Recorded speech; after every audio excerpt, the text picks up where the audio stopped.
We're here today to talk about the Dwyer program and the recent state budget. Although there were many things in that budget that I felt, and I know my colleague, Assemblyman Hawley, felt were terrible for our constituents and for the state of New York. Like all budgets, there were some things in there that were beneficial, and things that he and I and my colleague Lynn Johnson have championed for many years, and that's what we're here to talk about today.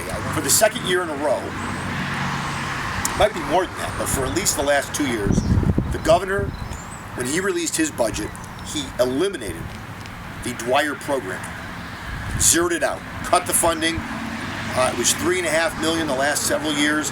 He cut it down to zero.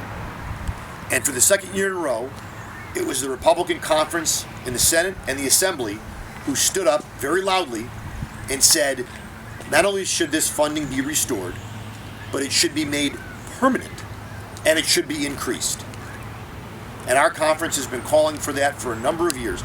This program provides critical, peer-to-peer, non-clinical funding for veterans, and it essentially is a suicide prevention program, which means, in short, that it saves lives. $3.5 million. The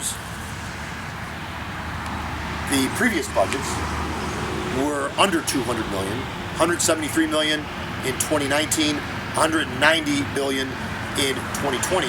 $3.5 million. For $3.5 million, we were saving the lives of countless veterans across the state of New York. This program is designed to make sure to work towards less and eventually no future PFC Joseph Dwyers.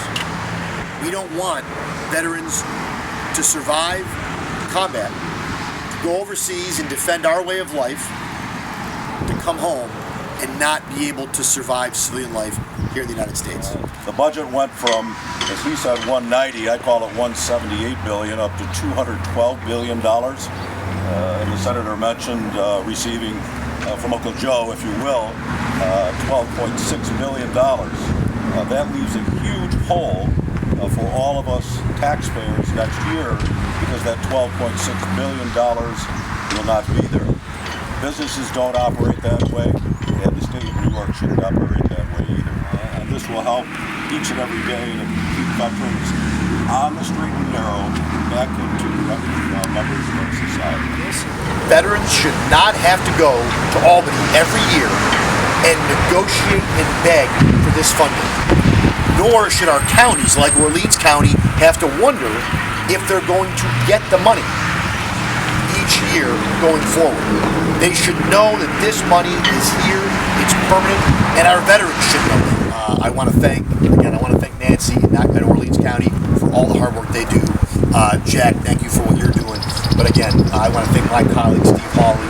It's a pleasure to go to battle, so to speak, on behalf of our veterans in Albany, in Orleans County, with him, and we'll continue to do that.